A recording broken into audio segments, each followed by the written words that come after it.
there, everybody. It's 2019. You're listening to the SBP Podcast, the voice of mobile film. This is episode 46, and I'm your host, Susie Botello. Hi there. I hope you're kicking off the new year with many, many, many smiles. I personally wish you all the very best this coming year.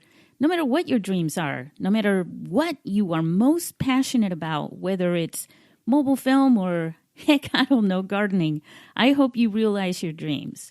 This episode is a little bit different. It's a little bit special. Actually, it's pretty special. We'd like to kick off the new year with our brand ambassador, Aaron Nabus, by inviting you to hang out with us at Lestat's Coffee Shop in San Diego. We're sharing updates, thoughts, and a lot more about last year, the current state of mobile film, and a bit about our film festival and the mobile film community hashtag MobilizeStories. So if you're ready, let's begin.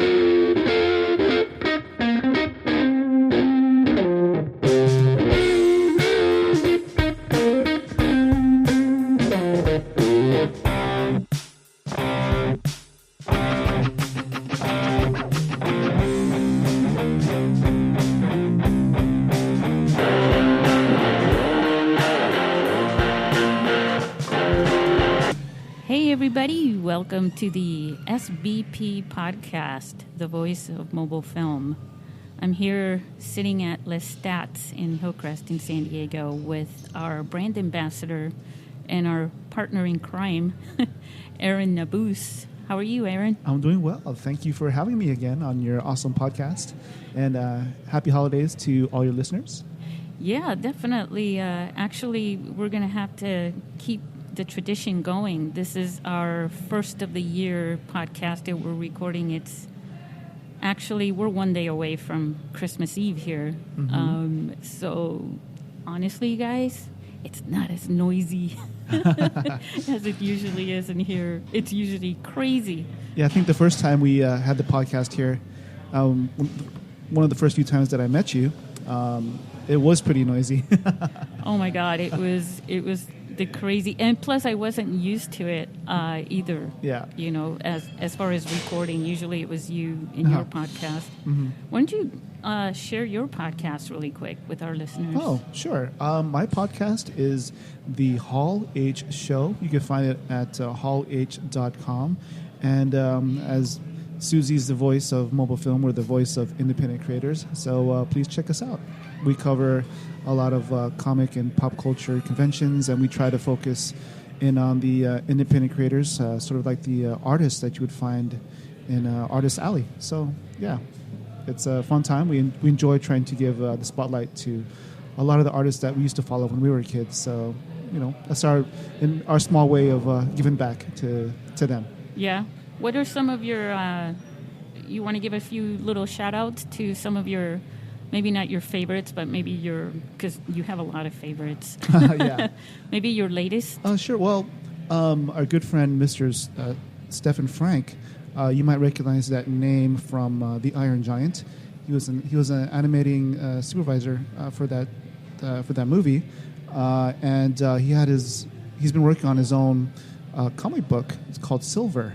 Wow. It's basically the gist of it is it's a big con story, and it's like a pulp noir, so it has a really nice feel to it. He sort of incorporates his movie making acumen with sort of like the comic book, so you get a different feel for comic book because the way he lays out all his panels, you can tell, this could be a movie, you know.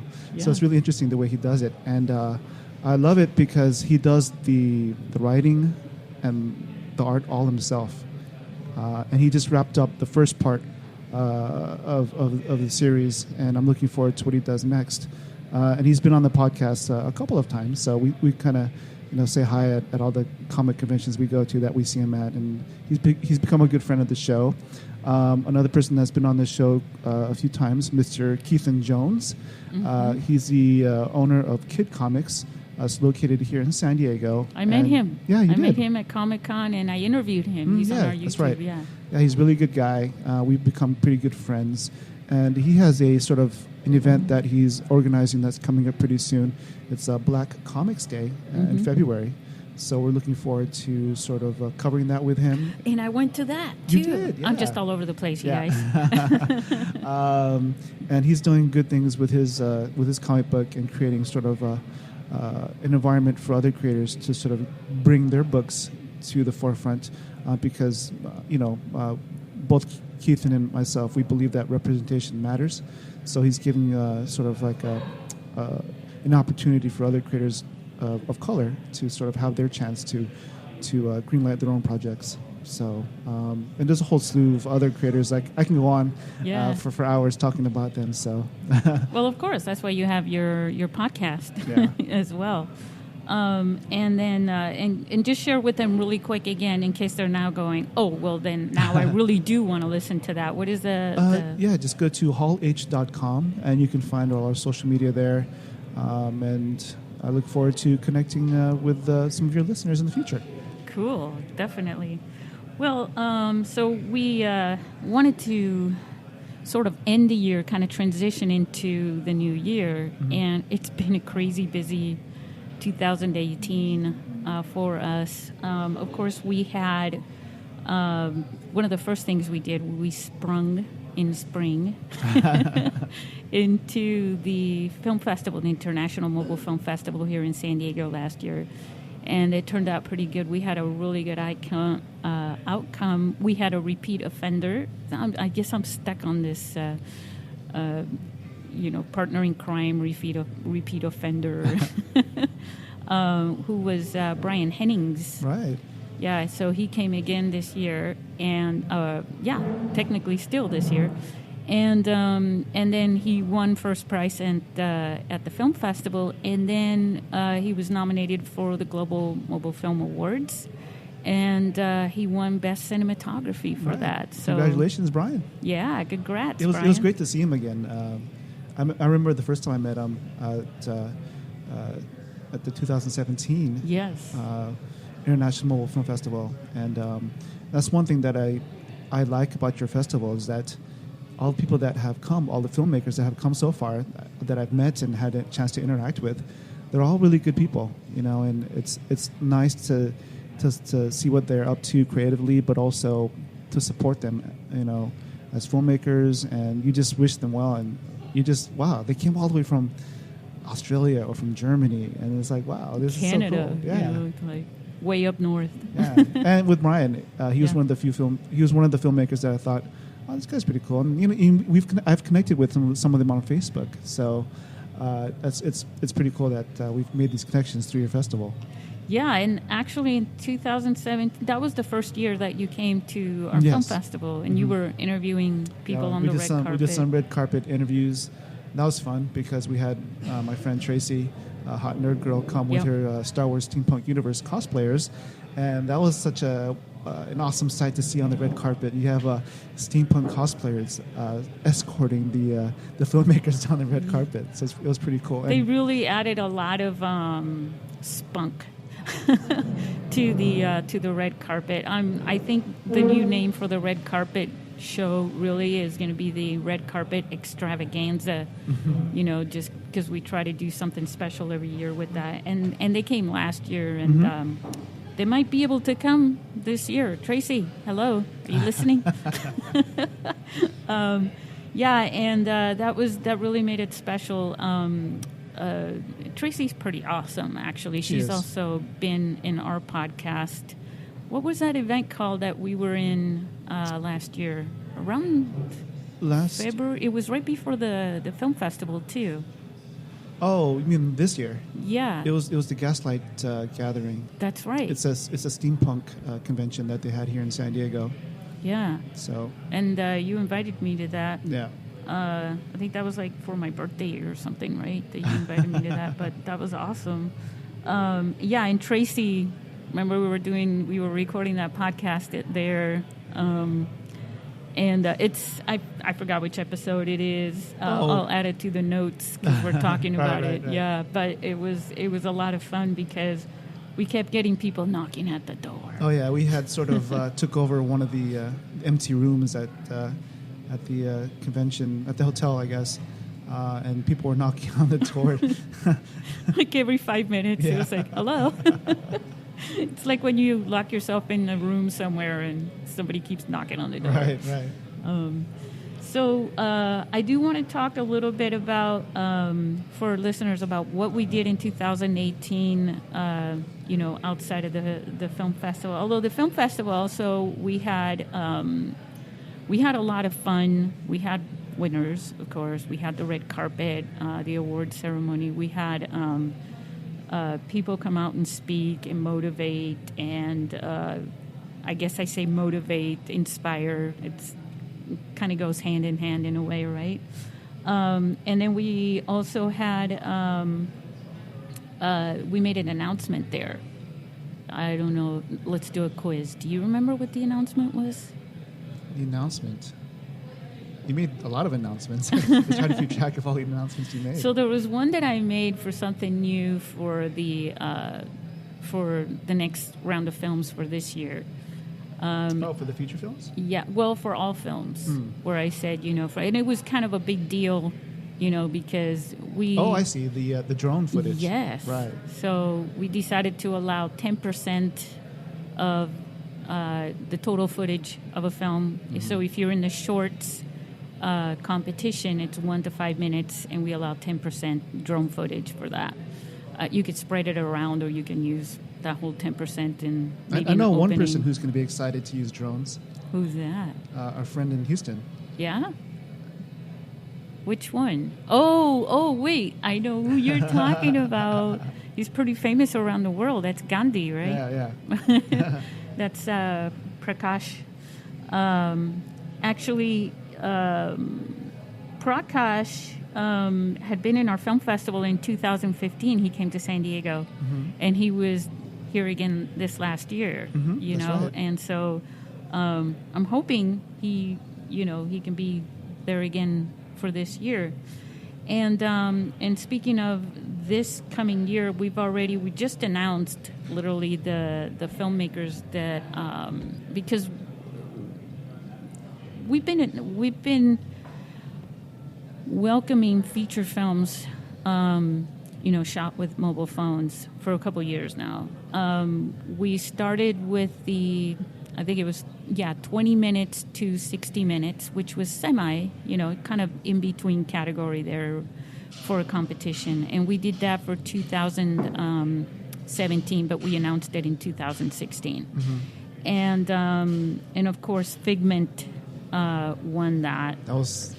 It was a dark movie, but it was so beautifully well done, Yeah. And one thing that I loved about it, being a designer, is that the typography of the end and beginning title credits.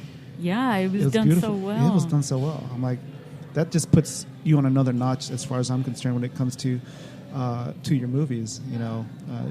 Being a Saul Bass fan. Yeah. Going back to his work with Alfred Hitchcock, and of course the movie that got me started to design West Side Story. I just love how the typography of the ending and beginning title credits were created. So Figment was just so beautifully well done. I was so impressed by that movie. Yeah, and that was that was the first one we had in our film festival that was longer than 5 minutes. Now you guys don't complain, because the very first film festival that we had, it was 1 to 3 minutes, and we like those times. We think they fit really well. They 1 to 5 minutes, and this is a little bit of a segue into the feature films, but basically, so when we have 5-minute films and we cap it at 5 minutes, it's great because we can basically showcase more films during the film festival when they're 5 minutes. If we get them too many that are just any different time, for the attendees, it gets a little crazy. This one's 15 minutes, this one's 5 minutes, this one's 1 minute, this one's, blah, blah, blah. So we try to keep it a little bit more so that the people in our that come to the film festival actually have a level of expectation, I suppose, to the films, and they actually sit through all of them. Don't walk away saying, "Well, this one's longer. I'll go to the bathroom," or whatever, And so, in coming to the feature films category competition, I should say, because it's a completely separate competition.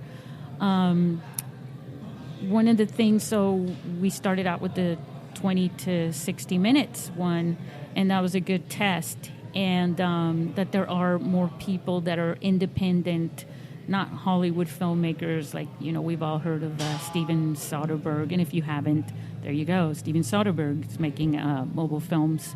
I think he said he's not going to be making any more regular movies except for on an iPhone or something like that, right? Yeah. So, and so last year we did get a few films. The thing is that we're not going to accept more than 3 films, feature-length films, because of course our film festival is only 2 days, and we want to give everybody a chance to be a part of it. It's like a big celebration, on storytelling through the smartphone and filmmaking, video, and everything. So if we accept all the feature films, right, we barely will have time for anything, Right. So I said, we will only accept 3 really good films, and feature-length films, obviously. I'm trying to stick to this now.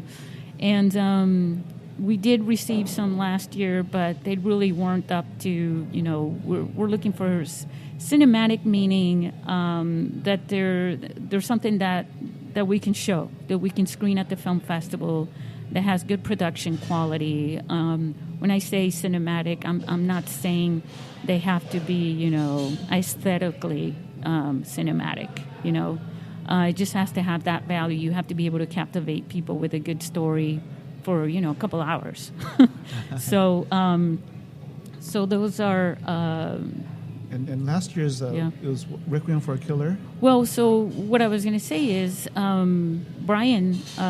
McLean? Yes, he brought that to our film festival as somebody to inspire people to make feature films, and also to, explain to them why feature films are important in the traditional film industry, especially for distribution, because distributors out there like Magnolia Pictures, who picked up the Tangerine film, they're looking for feature films. So they're not really looking for short films to distribute, and then to put them in the theaters and things like that. They're also looking for feature films, but they have to have other things. You want to get your licensing and things like that in order, and all these other little things. So we wanted him to present that and explain that to the filmmakers, and then he brought Tim Russ also, which was a great treat for everybody. Yeah, it was a good photo op for sure. Yeah, definitely. And so Tim Russ was he's a celebrity in Hollywood, and he also plays Tuvok. Tuvok in Star Trek. So basically, this year we had several films, and we selected 2 of them. And one of them is. I don't want to say too much. What I'm going to say about this is, for listeners, if you're a patron on our Patreon page, go there, subscribe, help us out a little bit. Subscribe to the Patreon page, and we're going to discuss, more about these feature films that we have for our film festival. Yeah, if you believe in Susie's mission to bring mobile movies to the forefront, then please subscribe to her Patreon account.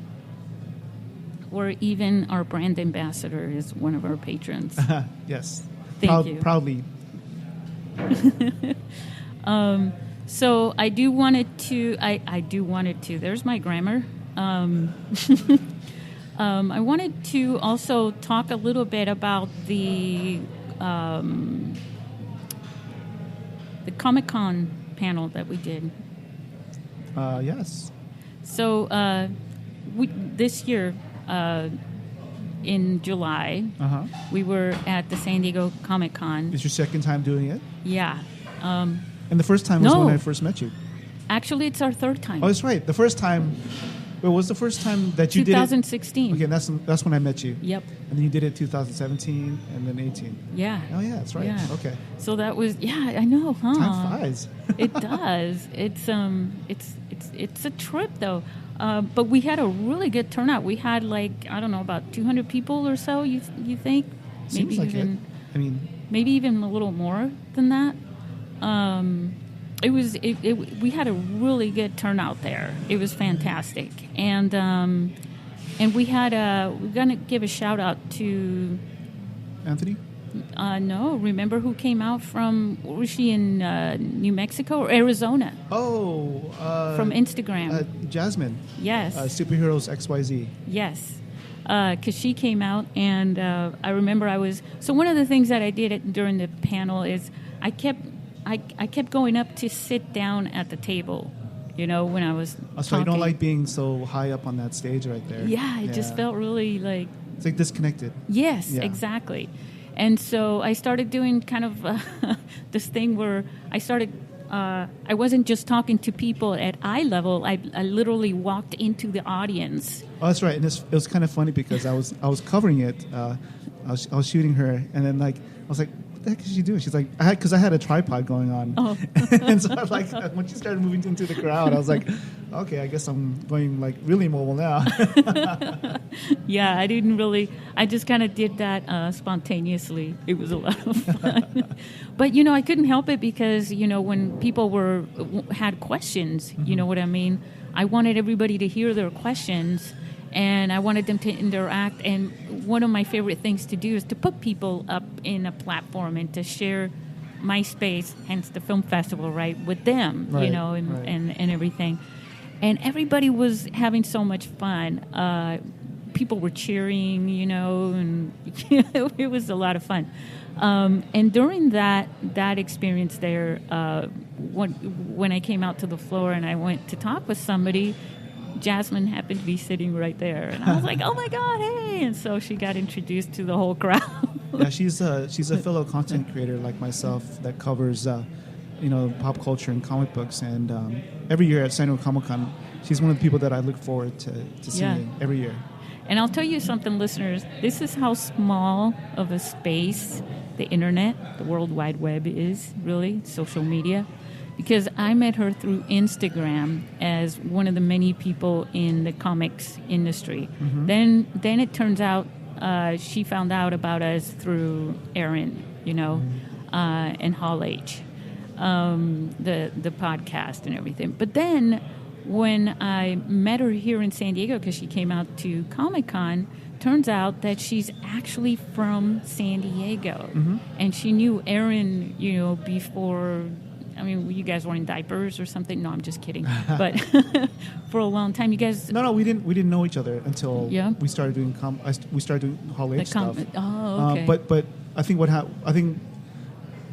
something about school. She went to the same high school that I went to, or middle school anyway. So she grew up in South San Diego, where I grew up. So that's something that we have in common. It's pretty funny. So it really is a small world. It is, yeah. And I'm very big about following your dreams, and your dreams are very, very much connected to your passion, and then it becomes sort of a destiny.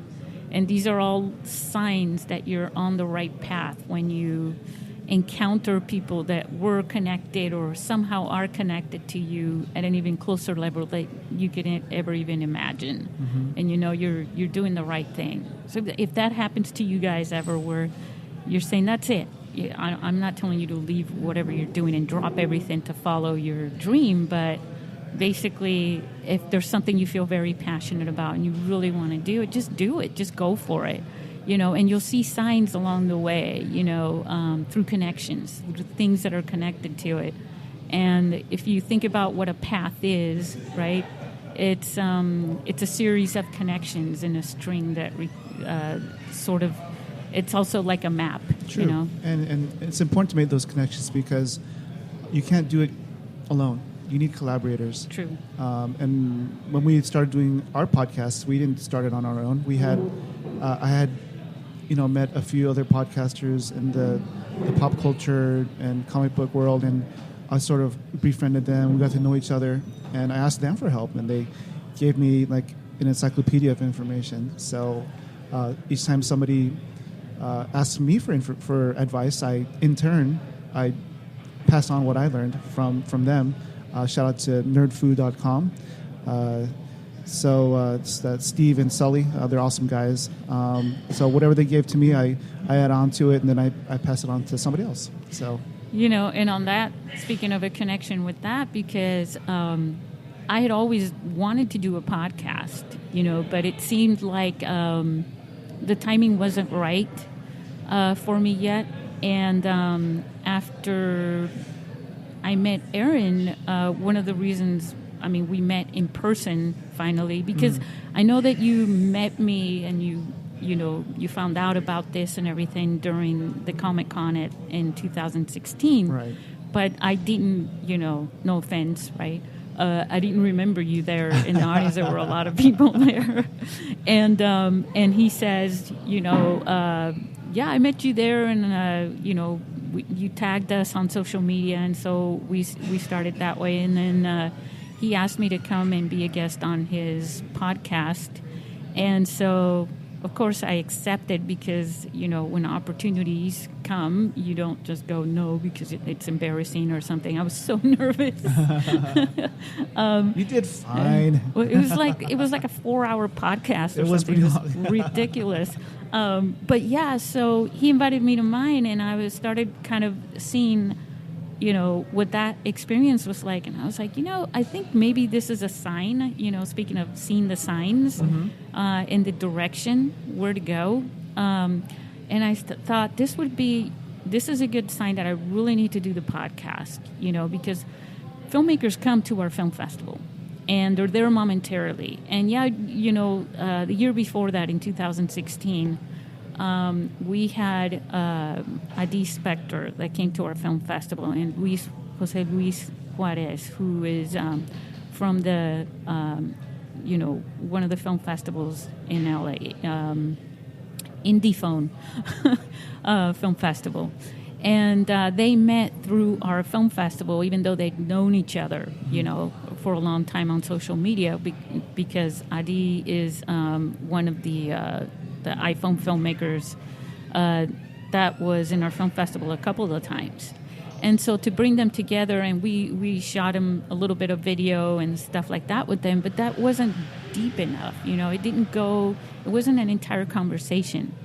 And so I thought, I really want to have my own podcast. And finally, it wasn't until after you came to our film festival in 2015 that I started really researching that.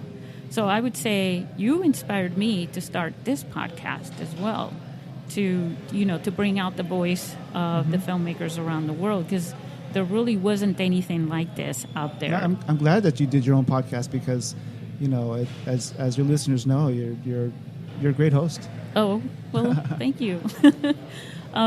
So to be able to connect things and not miss on opportunities, this is something, all filmmakers know as well, and so when it comes to speaking of opportunities that kind of come up, when we were at Comic-Con,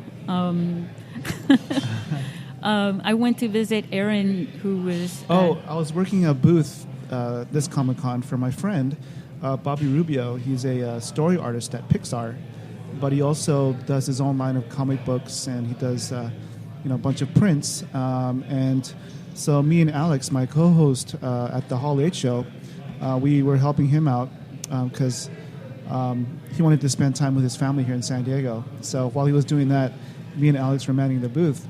And so we would man it from we had the morning shift from 9 or 9:30 till 1 o'clock or whatever. And then he would take over. And then shout out to my friend, we mentioned him earlier, Keithan Jones. He was there as well. They had a booth.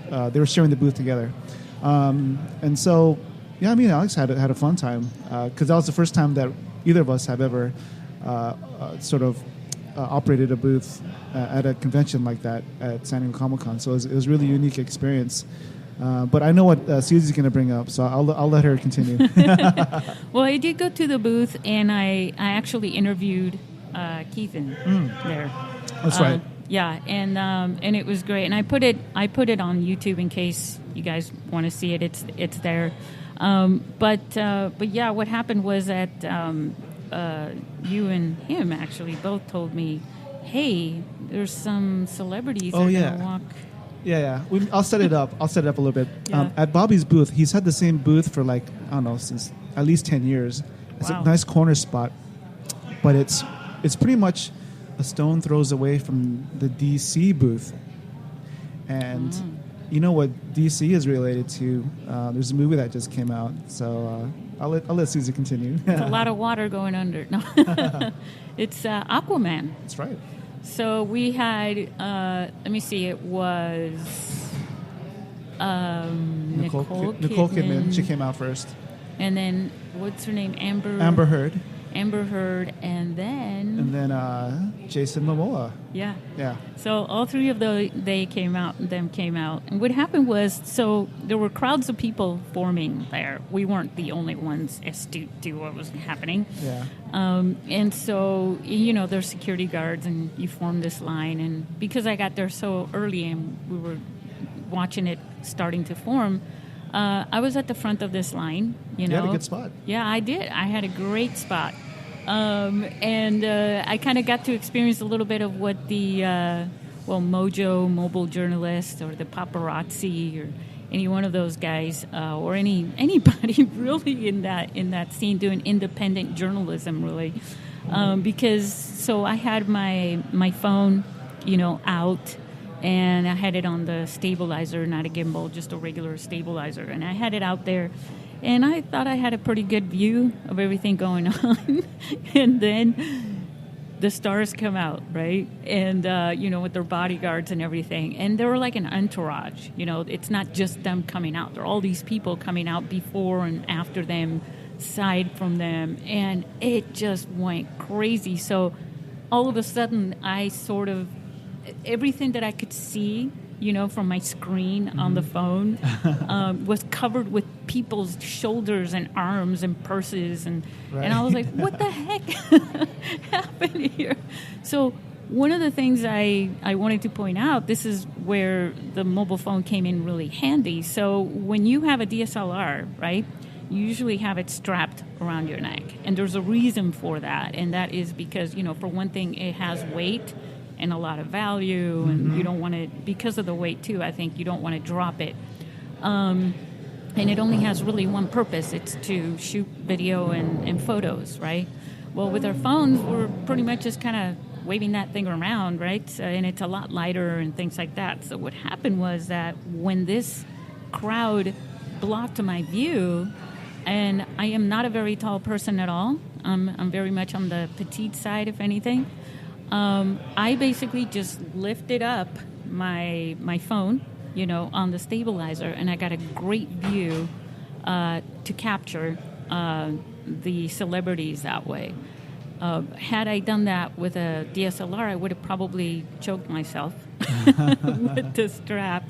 And also, if you do it without it, it gets scary. I know you have to wrap the, the strap around your wrist and things like that, because in case you do drop it.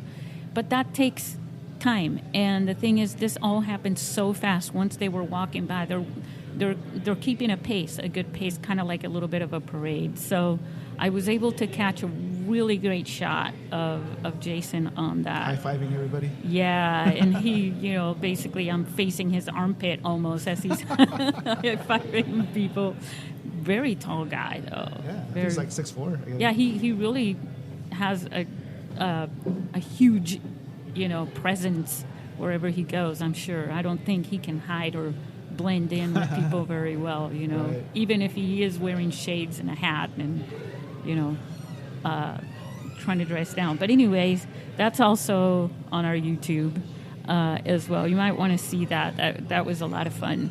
But yeah, if you go out there and you want to catch crowds or something like that, you might as well just start using your phone, because I know a lot of journalists who also have a smartphone with a camera as well. It's good for spot-on interviews. And the thing about it, too, is here's the thing. If you shoot it vertically, you're limiting the scope of what's around there, and you might miss your target, basically, on that. Where if you have it horizontal, you get a wider view, and you don't have to look for a specific target. You know what I'm saying? Mm-hmm. So you won't miss it, and people will see it better. Sometimes I'm looking at vertical video, and I'm sort of moving my head around trying to, see what's around it better, because they're moving in and out of frame, mm-hmm. Your target, especially when they're moving.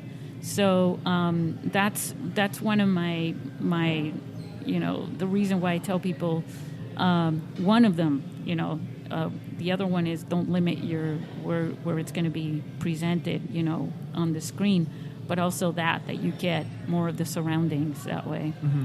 So, what were you going to say? I wasn't going to say anything. Oh, okay.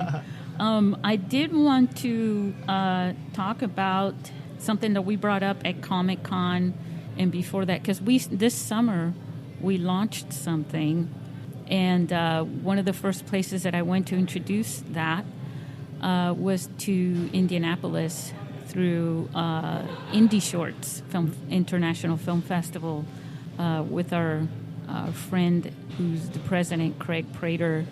Invited me to go there and talk about our film festival, and they're also members of the Global Mobile Film Awards. They're not a mobile film festival, but they are very open to accepting films shot with phones. The thing about going there, when I went there to present the film festival and mobile filmmaking, I did like a seminar workshop type thing, and I met a great group of people. I'd say there were about 25 or 30 of them or something like that. I can't remember, that came to this thing. They had to bring in more chairs for people who signed up for it. Wow. Yeah. Just like 3 or 4. It's not like... but they did have to bring more chairs. That was... I know Erin couldn't come, but it was a lot of fun. Throughout the entire thing, I think I was there for like 3 days or something like that, and every single day people were walking up to me. The first day I got there was the day that I did the seminar, and people were walking up to me and asking me questions, about... What were some of the common questions that they asked you? Some of the common questions had to do a lot with how to bring the footage into an editing program on their computer. And a lot of the people there... So there were some kids, and there were some, filmmakers and video producers, and there were older people, a few local journalists, and some photographers. I mean, it was just a wide range of people there.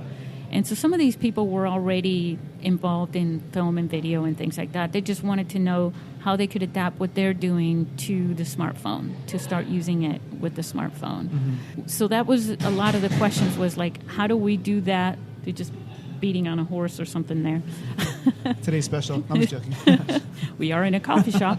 And so that was really great to get all these questions, there, because I was able to spend time with everybody having that conversation. And then also what apps to use, and how you could, why you should do it on the phone and why not, and things like that. And then there were some people coming up just basically troubleshooting, like, all of a sudden I'm like a smartphone expert. Hey, so I'm having this problem with my, iPhone right now. And so I was helping them out too. Why not? So the people that were sort of coming from a traditional background, yeah, like how was their sort of acceptance of this newfangled thing of a mobile, making videos on a mobile device? It was actually, I was impressed. I was surprised. I was impressed at the open mind and the acceptance from most of them. I didn't get a lot of that from the filmmakers that were presenting their films there. Yeah. You know what I mean? Some of them were like, well, they just spent a lot of money making their films, and they were winning awards, and their films were all exceptional. One of them actually came from San Diego. Forgot the name of it. Red something. It was a Jewish film. But I wasn't getting a lot of acceptance from all of them until instead of just bringing it up to them, I actually started having a conversation. And then then they were more open to it. So it was just at first, with some of them. But the ones that were in the workshop were very much into it. They were excited. They became fans. And, I connected with a lot of them on social media. And they're very supportive, and they want to be a part of, what we're doing. So don't be surprised if you see some of them at the film festival, actually, here in San Diego, Aaron. Oh, looking forward to it. Yeah, I'm looking forward to introducing you to them. But one of the other things, because we launched this program that I was originally talking about that. Sorry, you guys. One of the things that we brought over there was the MobilizeStories movement. We have... it's a hashtag, which is ideal for a movement. That's MobilizeStories. I'm glad how you have to actually, he's reading it, you guys. Well, I always forget there's a Z in there. Yeah. You want to do it the British way with the S or do they do that in Canada? No, in Australia. I don't know. Yeah. So MobilizeStories is basically about, we've got mobile, right? Like the mobile film festival, no. But being the mobile phone, we've got storytelling with it, which is a huge part of what we emphasize through our International Mobile Film Festival, is the storytelling part. One of the reasons why I brought this up as well is because I wanted to build the community, sort of organize it a little bit. So back when we first launched this a long time ago, we started meeting. We met a lot of the pioneers. I know a number of them from, Conrad Mess, Filmic Pro, Neil Barnham is actually, he's the CEO, I believe, of Filmic Pro. Mm-hmm. But these are people who started really raising the level in this industry into film, from experimental to that. The other film festivals, actually did a podcast recently with Max Schlesser from MENA. He started out in New Zealand, but now he's in Melbourne in Australia. So I've known people from the beginning, and then our other brand ambassador, Vesna Ristovska, who's in Macedonia with the mobile festival there. I started, we all started meeting people, and people started, getting in touch with us. So this community just grew and grew and grew. And when people come to the film festival, like you mentioned, they get together, after, and then they follow each other on social media. And then, there's this thing that happens on Facebook too, or practically anywhere, where you start seeing that you share a lot of the same friends, and then it just sort of takes off from there, and groups and things like that. So I thought, there's all these people who are getting to meet each other through this, and they're really supporting each other online and social media and things like that. Wouldn't it be great to have, kind of a hashtag that could really bring them all together, and especially when we're all pretty much in agreement, or how are you in agreement about the storytelling aspect of mobile film, And so I thought, MobilizeStories is a great hashtag to have, and it also encourages people to actually take action into getting their stories mobile, meaning they can share them around the world, but also they can use their mobile phone to share them with.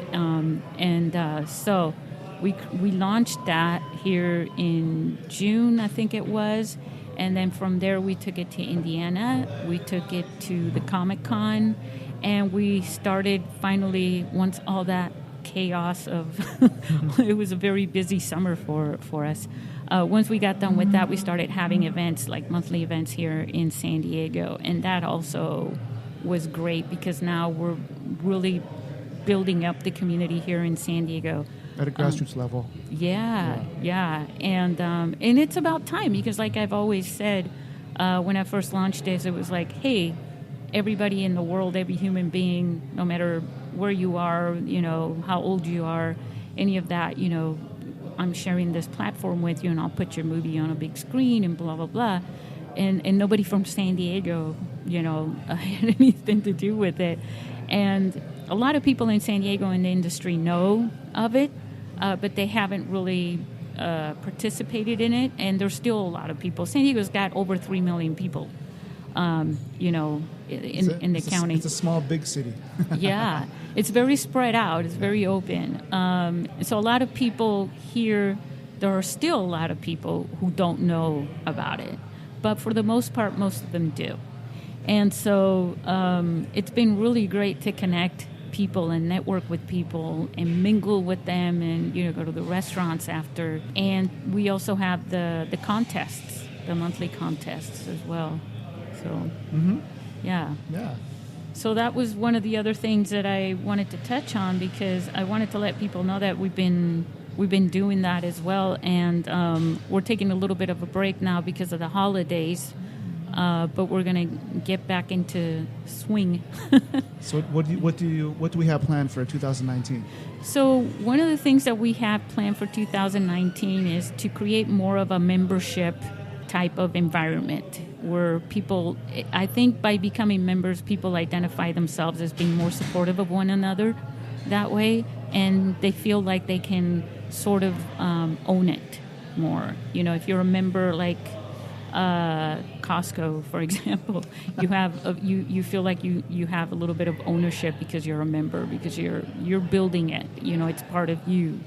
So I'd like to go that route a little more, and also because we have the film festival coming up and things like that, and so I wanted to give the members, discounts and things like that with them.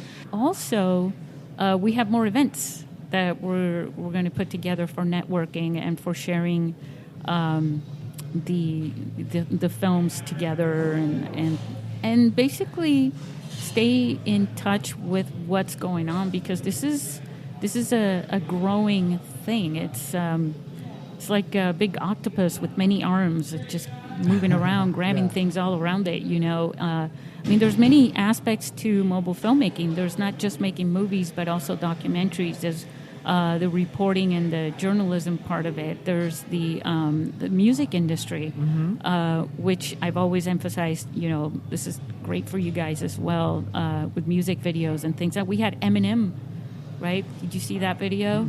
So Eminem did shot a video with smartphones too. I think it was Samsung that promoted it.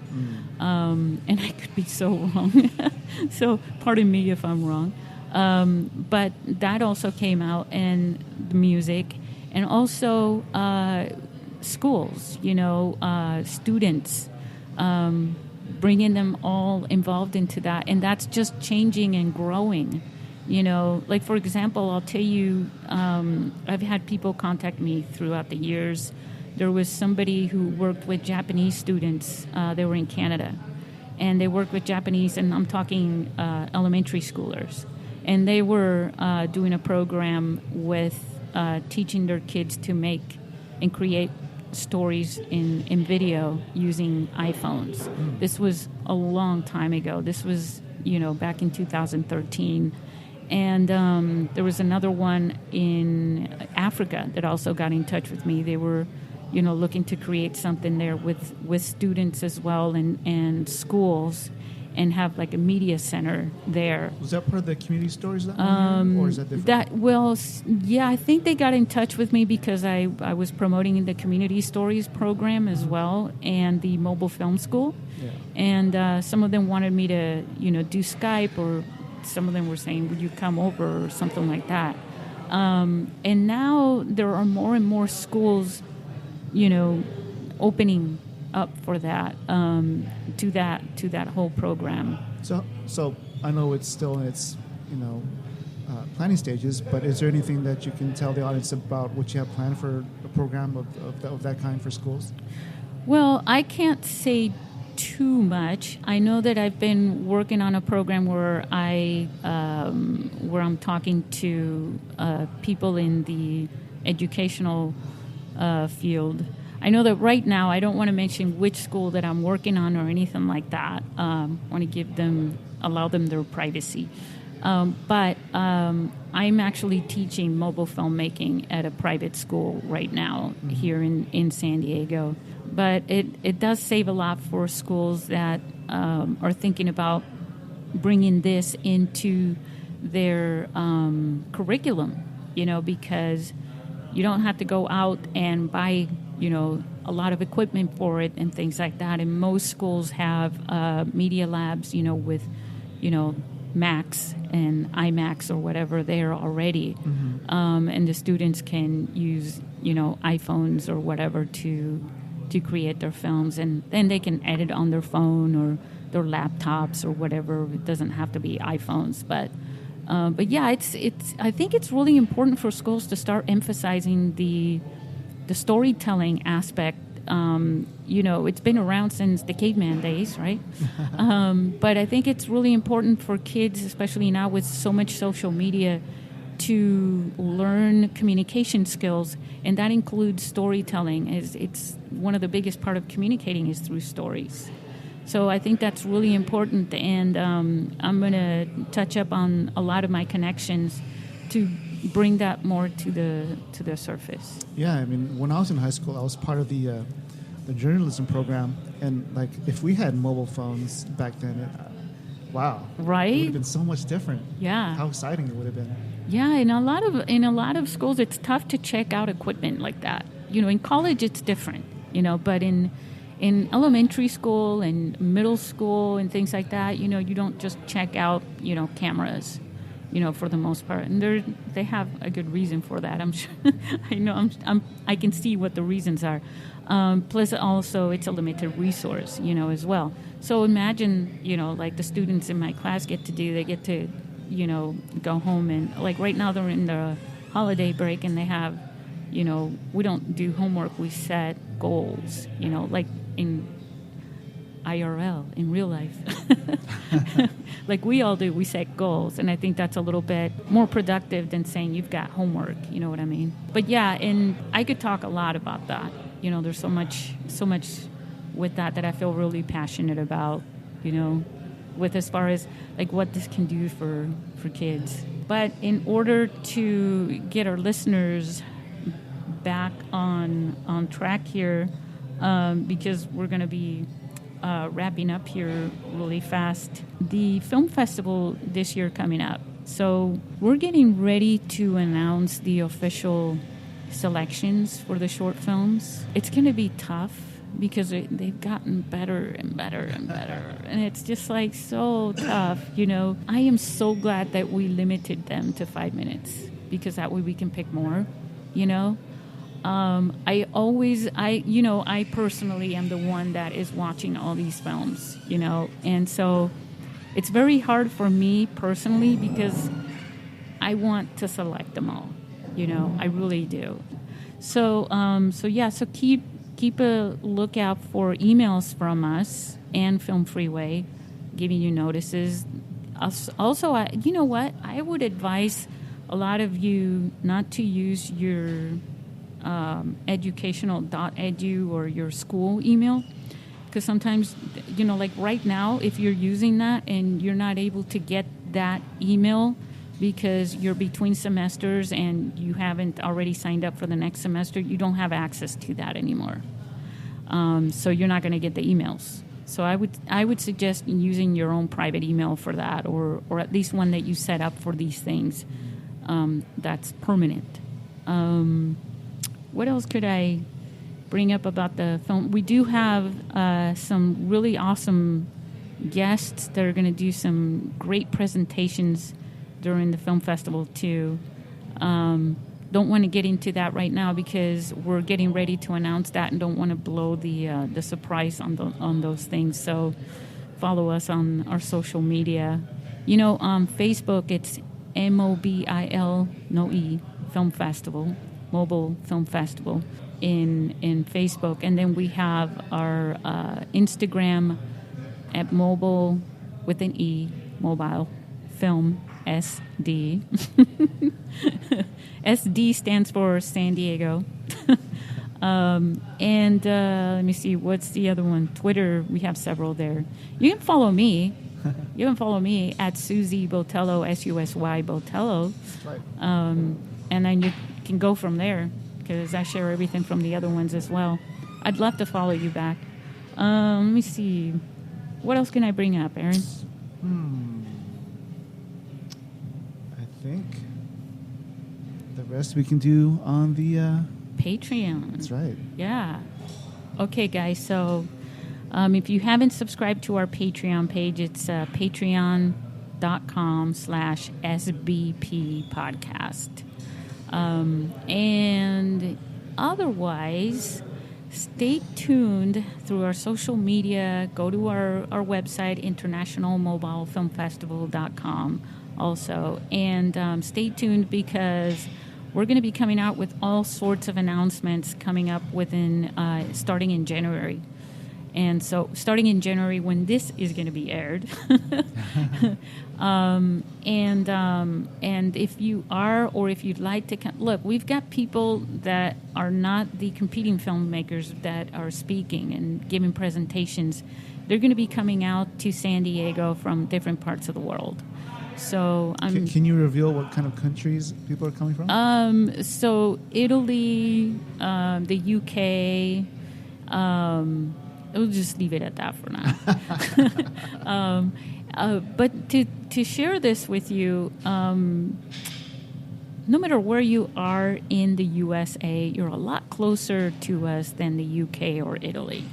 So if you really want to come out to, San Diego's International Mobile Film Festival, please do. This isn't a local film festival that's open to international filmmakers. This is a real international event. The filmmakers that come and the speakers and everybody inspire people from all over the world in their own platforms as it is.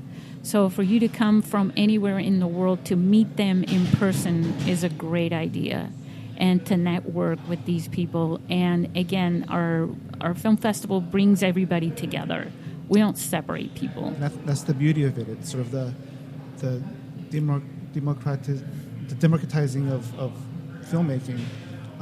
Because from the past international mobile film festivals that I've been to, it's like people of all ages, all races, and different countries all coming together with one goal in mind, is to celebrate mobile filmmaking. So I encourage your listeners out there to try to come out to San Diego, and also to become a Patreon supporter and to follow you on social media. Yeah, and you know what? That reminds me really quick before we close off here, that last year when we had our meet and greet the night before, which is with the filmmakers and the VIPs and everything, that actually some of the filmmakers that came from Australia and people from Australia, they didn't even know each other, even though they lived in the same country. Oh, wow. But they met here all the way across the ocean in San Diego at our film festival. So there you go.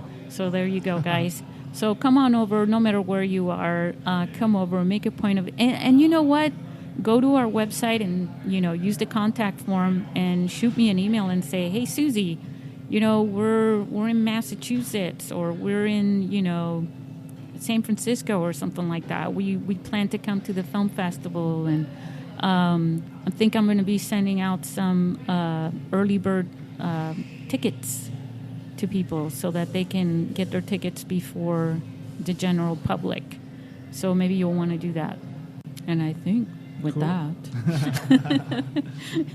got really quiet. Thanks for having me on again, and Happy New Year to you and your listeners. Yeah, hey guys, everybody, thank you so much for all the support and listening. We've got thousands of downloads according to our, statistics on our website for the podcast. But I wanted to say thank you to you, because you're the ones that I'm doing this with and for. And I say with because some of our listeners are also our guests, of course. And so I hope this, I really hope that this inspires some of you at least who maybe are just thinking about making a film or who are curious about it. I really hope it inspires you and that you just get out there and just start doing it. And who knows, maybe you'll be the next guest. Have a great Happy New Year.